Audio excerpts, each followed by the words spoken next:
The corporations have not yet won. Community still exists in small tucked-away areas not often talked about. Artists and businesses beginning to thrive in places thought to be defeated. Dave, I like to call him David Francis. And I, Tom Maslowski, are here to give you a glimpse of what's going down in downtown J-Town. We're going to be interviewing all of our favorite musicians, artists, and business owners that give every ounce of themselves into what they do.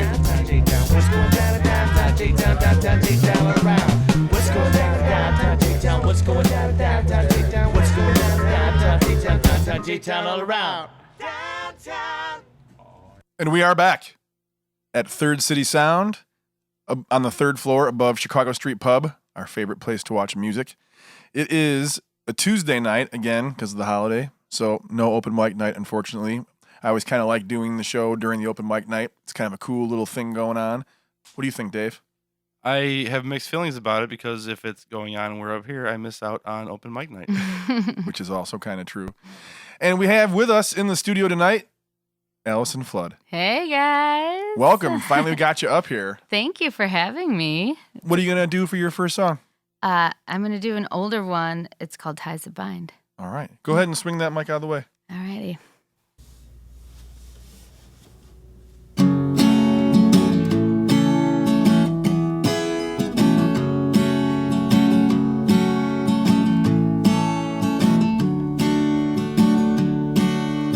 This is how the deal goes down. This is how they sell you out. Ties that bind your hands in mud and dust. Long before we kept a score, all of this meant so much more. Come to find somewhere a line was crossed. We are so far away.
You are going to absolutely kill it at the Rialto in June. Ah, thank you. It's going to be fun.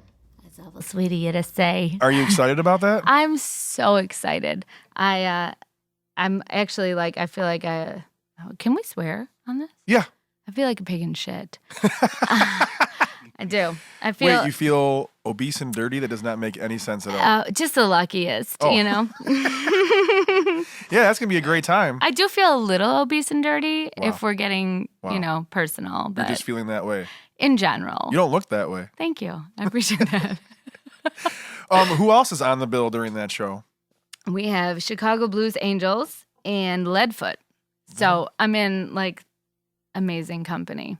I don't know how Triz just keeps, you know, the grand Michael Trizna has faith in me and, you know, hands me some pretty amazing opportunities. So Well, yeah. he knows what he's doing. Yeah, I think it was a good pick. Oh, well, thank you. I appreciate it. I'm pleased as punch to be doing it. Yeah, it's got to be certain people that could take on the Rialto by themselves Yeah. on that giant stage with no one else backing them up is Well, yeah. no and small feat. The cool thing is it is an incredibly amazing venue for people like us that, you know, you're a singer-songwriter, and especially when you're playing in bars all the time, you kind of get used to that. You get used to that, like, nobody's listening, and not in a bad way.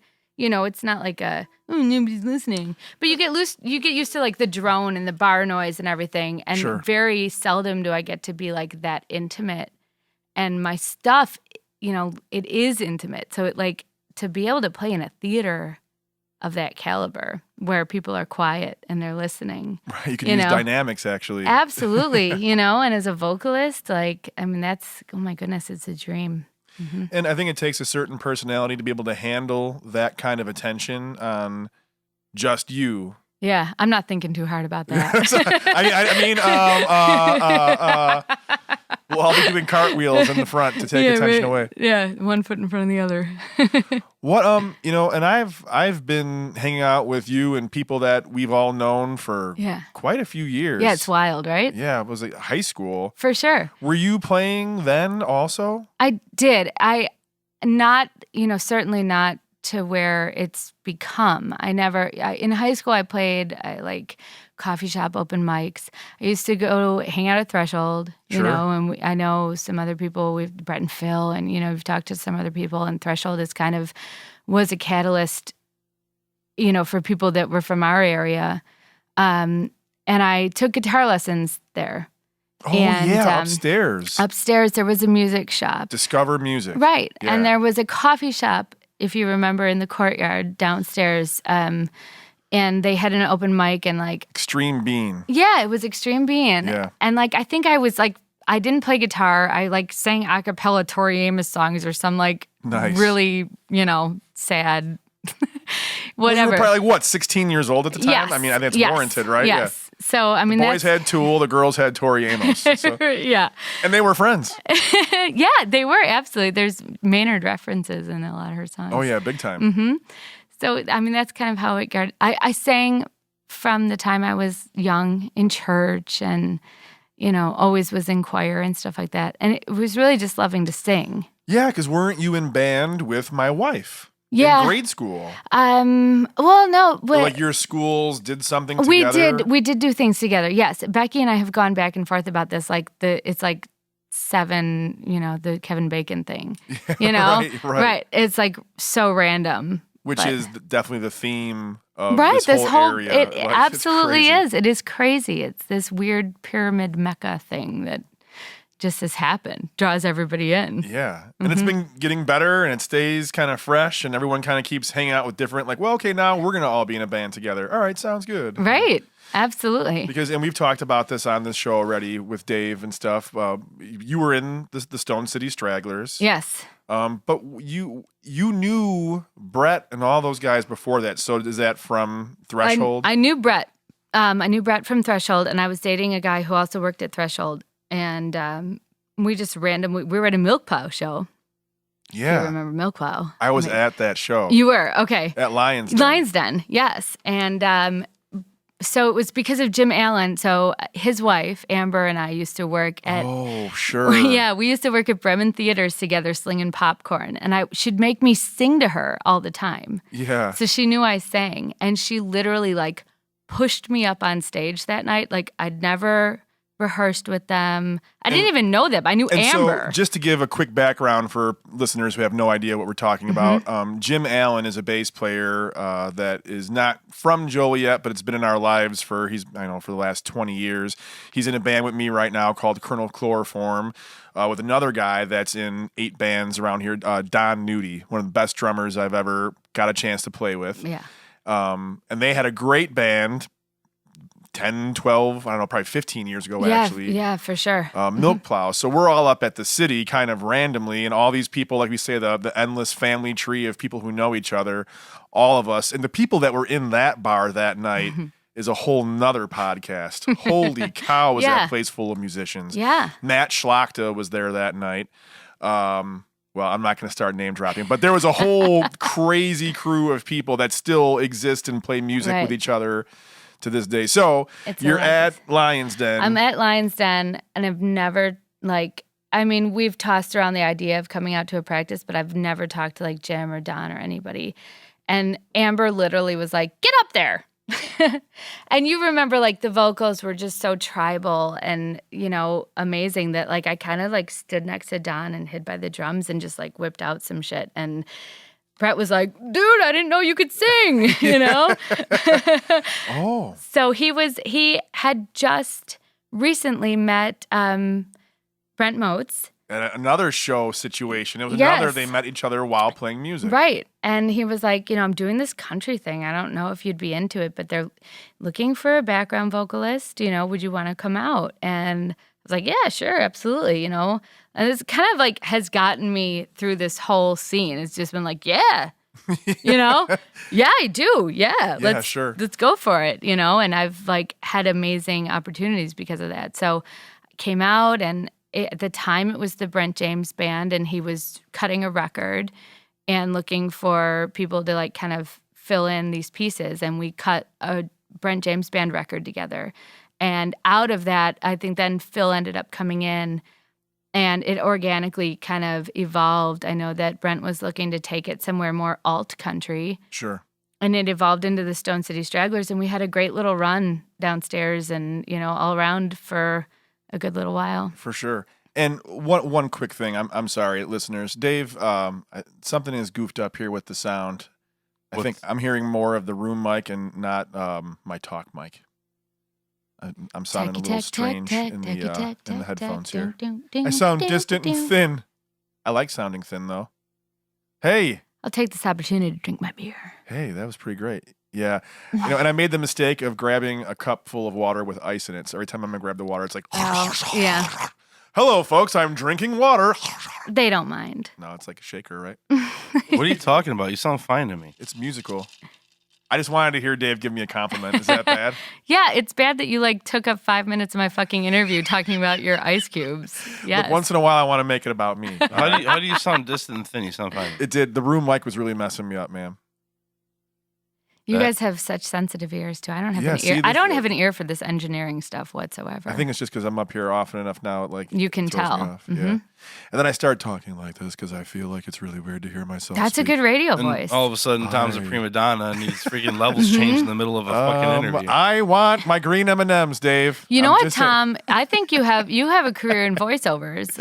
You have a great radio voice. Hey, all in Sri Lanka. Yeah. And I have need 1,000 brown M&Ms to fill a brandy glass, or Ozzy wouldn't go on stage. Exactly. And I do kind of have, I really like talking in accents and voices. Oh my God, you'd be perfect. Okay, now do the rest of the interview in Russian accent. I don't want to really insult people. I don't want to do my Slavic. I'm not trying to be insulting or mocking. I just really like the different sounds of people, and I like to try to copy them. You have to hold your face differently because the way the shape of the sounds come out your face is different, so I like it. It's not kidding. That's like how I get into the Swedish.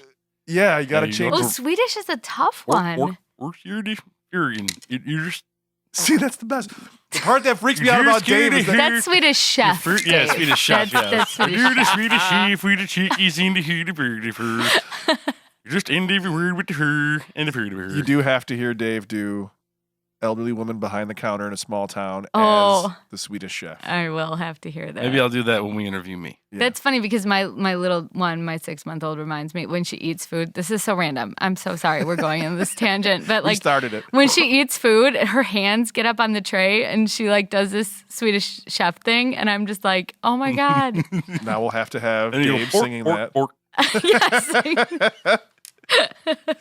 I was actually planning on cutting. We got so far off. I was planning on cutting this out. No way. No way. Just Okay. extend it like No, 5 minutes. Yeah, I don't wanna Everyone make it- always complains that they're too short. Yeah, so but I just don't give want us an extra 5 minutes. the extra 5 minutes is all about us, and that's not the point of the show. Well, People but want it makes who up cares? for it. It Does makes up anyone for it. care? This is just a shit show from the beginning. Spend 20 minutes listening to Conjure and just praise us, and then just come up here and have a shit show. Well, we're He's doing it on purpose. See, I'm acting like we're gonna cut it out. I have the other podcast on my brain. No, we can't. It's well, not gonna happen. just leave it open ended, Dave. Yeah, don't, we're just gonna do Don't it. limit yourself. Yeah, Just roll with it. roll with the flow, yo. Yeah. But I do want to know. You said you took guitar lessons. Briefly, Like for a hot second. so you were there long enough to learn a whole A bunch couple of chords, not a whole bunch. So how did you figure out? How did you put all of it together? Because I have, well, let's first of all establish the fact that I've put nothing together. Second of all, it was like I knew 3 chords and I wrote a song or 2. And then The Stragglers was a perfect situation because I was surrounded by, I mean, yeah, amazing. Like I couldn't have fallen into a better situation. For sure. Like, right? I mean, I was seriously the luckiest kid in town. Brett Figuera, Phil Yeah. Lazari, Brent James, Right. all the like, different crazy bass players. Amazing musicians. And so like, it was cool because I was not the main songwriter. So there was no pressure. But when I would write a song, they'd be like, hey, let's check it out. And then they'd wrap their amazingness around these songs. And so it was really them who were like, well, you have to play guitar live. And I was like, no. And it really sucked for a long time. Like it legit sucked for a while. And I had no intentions. What do you mean? Like you didn't like it, or you didn't play well? My guitar playing was, I can't believe they ever allowed that. Like, because they were so good, I can't believe they ever allowed me to play guitar on stage. I mean, let's be honest. It couldn't be that bad. It though. wasn't that bad. I mean, it wasn't like booed off stage or anything. It was passable. I could play 3 chords. But I mean, I never intended to keep playing for myself. When the Stragglers broke up, I just had to. What do you mean? Well, because it was either play guitar or stop playing. Sure. You know what I mean? Like people would ask me to play gigs or whatever, or there were things going on downstairs at Chicago Street and whatnot. And it was kind of like when all of that ended, I never intended to like go solo. It just kind of happened because I wanted to keep playing, Yeah. Right. so that's how it's evolved. So. And- Sorry, go ahead. No, go ahead. Well, I was going to say, so Brett had the loveliest thing to say about that. Brett Figuera was always like very complimentary of my style of no style. Like he was like, no, I really like it. Like you have your own kind of thing, the way you play. And then I just kind of like kept going with it rather than like learning the right way to do it.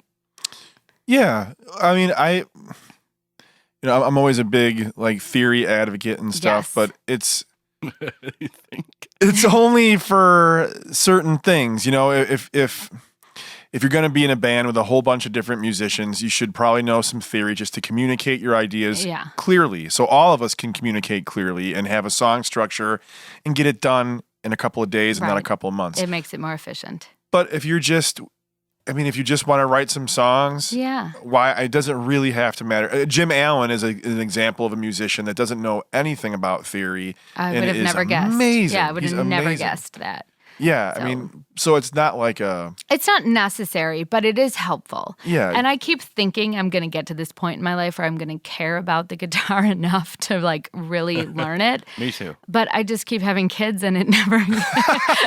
Well, we'll have to find a way to force you into that situation. Hey, do you want to Yeah. try this? Okay, like sure. maybe when I'm 50, I don't know, Yeah, like I say, some people do and some people don't. I don't think that makes a good songwriter. Like I say, I think it just makes it easier to convey the idea you had. And sometimes it's a good way to have like a springboard so that if you have writer's block and you want to get a bunch of stuff done. I think creatively it's helpful. I certainly have gotten into positions where it would be helpful if I navigated the guitar easier, if I was more efficient at it and if I knew what I was doing, I think that it would help my songwriting. I literally have not found the time to devote to it yet, so I've gotten by on my laurels. Yeah. I mean, God, when did the Stragglers, 10 years, I don't know. It's been a long time that I've been getting by. Well, I mean, and you play it off just fine. The songs sound great. You were easy to play with. It was fun doing the show that we did that time. Yeah, that was a blast. The albums sound good. Like I say, this was cool right here to hear that live. You were very natural and you didn't sound robotic. And I think that's actually maybe a big turnoff for people about theory is because sometimes the people that have to rely on it play so stiff and robotic, it's like not even enjoyable to listen to. Yeah, I think that's in any art. They say like with visual arts too. Sometimes if you have these people that are amazing painters or drawers or whatever, that you can be crippled by the theory and by the training. Yeah, I'm not saying I'm a savant or anything. Wait, what do they call that?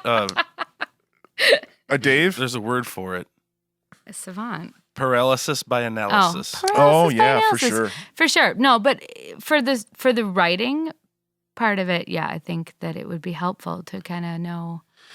It's just good. I like it for the fact that if I get stuck and I hear something in my head, like, this idea, I used to just settle for whatever. Well, this is close and it sounds really cool too. Right. That used to really piss me off because I knew that there was this other idea that I could get out. But you didn't know where it was. Didn't know what the hell it was. Right. And the theory takes you there. Yeah. You just, that's just a this. It's just this fancy term. It doesn't mean you have to abide by rules. People think of it as like, well, I don't need your rules. It's not rules. It's like a language. It's like trying to talk to somebody in French or somebody in France who speaks French, and you're just trying to speak English to them. Like, why don't you understand my language? Like, well, guys. It comes down to eloquence. It's like, like you're saying, if you know another language and you maybe know 20% of the words in that language, you're kind of speaking crudely. Sure. And that's kind of what it is. And I rely on, lyrical content. I rely on my voice. I have kind of... If anything, I've kind of hidden behind those two things. You know what I mean? Because that's my strong suit and the guitar is not. Knowing the guitar better, I feel like would allow me to speak more eloquently as a musician. I just haven't gotten there yet, Well, like I say, and I don't think at this point it's not crippled you in any way. I mean, you're still getting your ideas out there. You're writing songs that people care about and want to hear. I hope so. I don't know. I feel Yeah. like my songs make people uncomfortable. They make them think, uh-oh.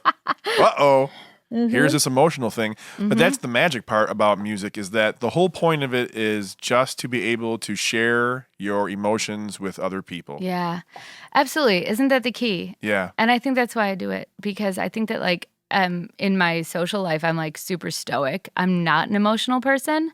Like I'm just like a hold down the fort kind of girl. Like I don't get emotional with people. I don't never one to have an outburst or like shit on anybody. And it's through the songwriting that I kind of get out that like, it's that cathartic. That's where you shit on people. Yeah. Yeah. I'm going to say this to your face and you're not going to know it's about you. Yeah. Yeah. I mean, for sure. So is that what inspires you to write? What is your ritual? What's your method? It's been mostly like my favorite songs are the ones that just kind of come, and there's so many, everybody's got their own thing. And you've talked to some other musicians, amazing musicians about their writing, and I'm super interested in the ones that can write outside themselves. The ones that can put themselves in somebody else's shoes. And I'm not there yet as a songwriter, and I would love to be able to do that. For me, it's always self-reflective. Sure. And it's not necessarily that the whole song is autobiographical. You kind of get inspired by an emotion Sure. or a thought, and you'll fall upon a line, and that line will kind of open a door. that you start kind of adding to creatively. You know, I think that if you can be a wordsmith, if you're emotional, if you're in touch with, you know, just human stuff, you can expound upon something that's not necessarily as intense or as true as, you know, the whole song all the way through might not be entirely true. But Right. for me, it's always emotional catalyst. It's always this response to something. And maybe that's how I like process things is through the songwriting. And then it kind of like gets it out. And it's just like, ugh, okay, I'm done with that. I was just talking to somebody about that today via Facebook. So I guess I wasn't actually talking. But Communicating. that's how we all say it now. We were It's talking. new age talking. Yeah. You were corresponding I was- with somebody. Internet correspondence. That was an inside joke. Dave's got her podcast and we wrote a So song. appropriate. Internet correspondence. No, I'm totally derailed. You were talking to somebody about that. We're like 3 minutes from the chime, so let's power through. No way. Extend the chimes 5 minutes, right? I already have extended 5 minutes. Oh, That's right. well, Anyway, you were Keep talking about songwriting. songwriting. Oh, about the therapeutic like qualities it could have. And I think maybe that it's okay to be introspective. Maybe you're just not done sorting it all out yet. Maybe you can go True. outside of yourself once you're done clearing out all the things that Maybe. you need to get settled, Yeah. you know. And I always talk about my voice lessons because they've been really inspiring because it's not in my wheelhouse. I'm Yeah. not a singer. And so to, You have a really nice voice, though. oh, hey, thanks. You really do. But to have someone help me write lyrics and like kind of go, well, you think you mean this, dude. Like, oh my God, yeah. And it really does help. So Yeah. I think it's fine that you're still introspective. I Yeah, think. I mean, it's kind of one of those things. It's you're at where you're at, and I think that creating art is just like one of those things that you're putting something out there that didn't exist before you chose to do it. So there's no demeaning it. Like there's no putting it. You are at where you are at, and your expression is of this place that you're at, and that's important. Yeah. You know, and I don't think you need to get caught up so much in where you're not. Yeah, that's hard to. It is hard. That's like a quicksand. It's so hard because we're also like so critical. Sure. You know, but It's like the downside to hang out with all these great people. It's like you're Yeah. constantly comparing yourself to like, man, I am nothing like that. But it person. pushes you though. You know, Yeah. it's amazing to be surrounded by people that you can aspire to. Sure. You know. And what would you say? Who do you think is your probably like your biggest influence as far as people you listen to? I don't care if it's local or a famous person. Goodness. I listen to everything. It's so hard. You know, I mean, it really just depends on the mood. Was there a person that really inspired you to go ahead with the songwriting aspect of things? John Condren, I think, was huge in that. I think I took a little break. You know, I would take a break every time I have a fucking kid, and then like I started playing his open mic, and he just kind of like, in terms of the momentum that's been behind the last couple years, which like making an album and really putting myself out there as a solo artist, because I didn't think of myself that way. Sure. And I didn't think that was going to happen. And it was always kind of waiting for the next band to, you know, like waiting for the next like background singer gig to Sure. happen, you know? And he kind of was really integral in making me like believe in myself as just my own thing, and was like, look, you need to do this, you know, and got behind it and pushed me and produced the album and played all over it, and has kind of, I mean, it sounds cheesy, but like became a mentor of sorts, you know. And Yeah, it's not cheesy. He's good at that. he really is. And he's a phenomenal producer, like Yeah. just a great guy and a great musician Sure. of his own right. But he also has this like enthusiasm and this natural ability to lift you up, and he got behind it. And I think that he was like, you need to believe in yourself, and that helped, you know. And then it was like, well, if he thinks it's good enough and I respect him so much, then I need to start believing it's good enough, you know. So, Yeah. And actually, one of the best pieces of advice he gave to me, I don't know if you had a similar situation, but was, you know, he was like, oh man, it was great. And I got mad. I'm like, man, don't fucking tell me that. Like, I know where it sucked. Like, you just tell me, like, dude, man, like, can you just like let me say that it sucked and go like and shake your head and go, yeah, that was kind of a little rough. He's like, well, listen, he's like, can you think about the things that you did that were good? Like, do Yeah. you want to keep playing? It's like, if you hate it so much, why do you keep playing? right. He's like, it's okay for it to be a work in progress. Yeah, How else do you get better? right. you know. Not everyone can great be a advice. Pearl Jam where the first album is the best album. Sometimes you have to wait till like the third or fourth one. Speaking of which, do you have any nude stuff coming out? I don't have anything coming out. You know, I have. I'm sorry. I thought I heard Tom say nude stuff. Nude stuff? Some- I think I just started a little bit. Well, Do you have that any nude too. stuff? We could talk to Zoran Orlik about that. Photographer. Very nice. Amazing. Again, it's like, oh my God, the circle of like crazy talent that we have around us.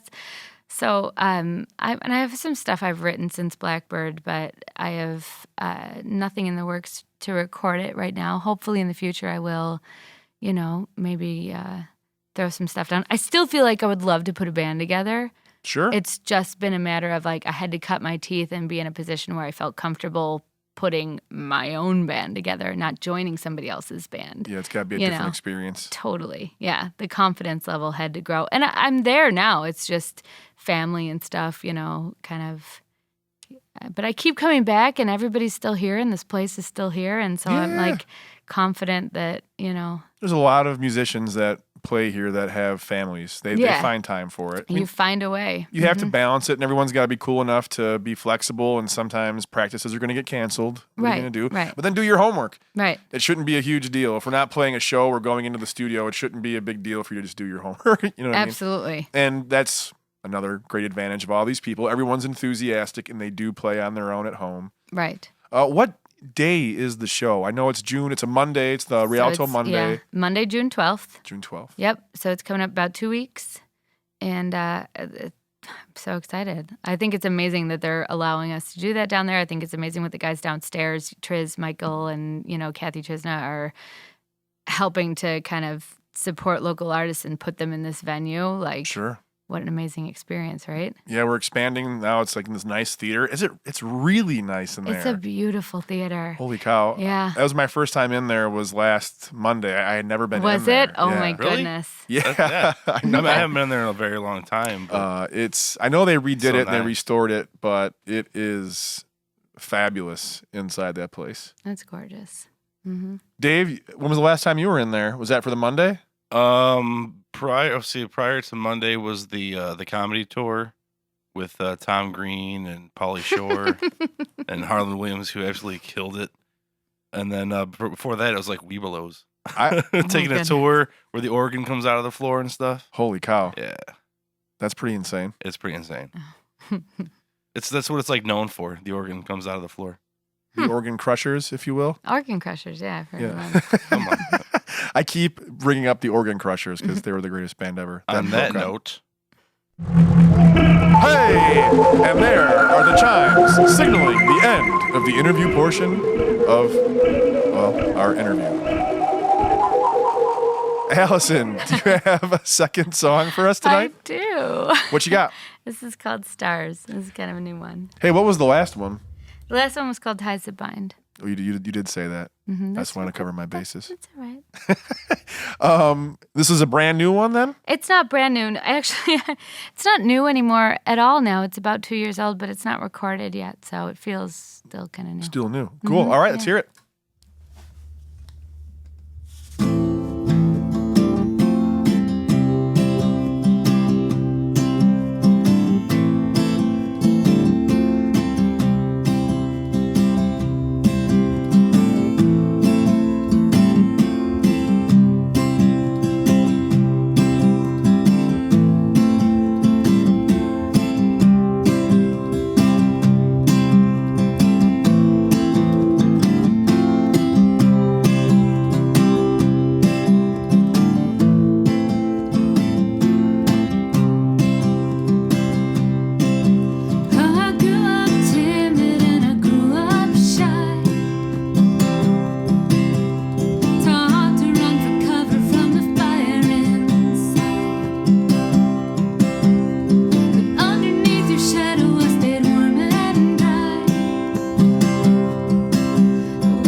was awesome.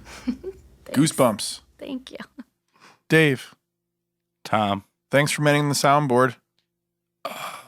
Excuse me. And thanks for Wow, frog in my throat. Thanks. Yeah, it's my pleasure. Thanks back there, David. Kind of an off Apparently- week this week, but we'll get back on track. It was good. Thanks for the green M&Ms. Dave. Tom. Dave. I wonder if the audience can hear it like I hear it in my headphones. Thank you, Dave. Probably not. Thank you for the headphones, But Dave. thank you, Allie, for coming on. And Thank you for having me, guys. You're awesome. Thanks for doing this. No problem.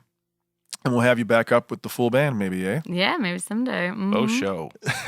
And of course, we'd like to thank Mike and Kathy Trisna for everything they do Yes. to keep all this going downstairs at their bar, Chicago Street Pub. Come by, see what's going on. And also, we had to thank Mr. Bill Aldrich. Billy. I feel bad I didn't get a chance to talk about him. He's amazing, and he was all over my album too. He helped a ton. Yeah, everything was done up here, right? Yes. I yes. reluctantly say he's pretty good at what he does. Yeah. He's kind of great. There's going to be an ongoing feud now between Dave and That's Bill. just friends giving each other shit. Wonderful.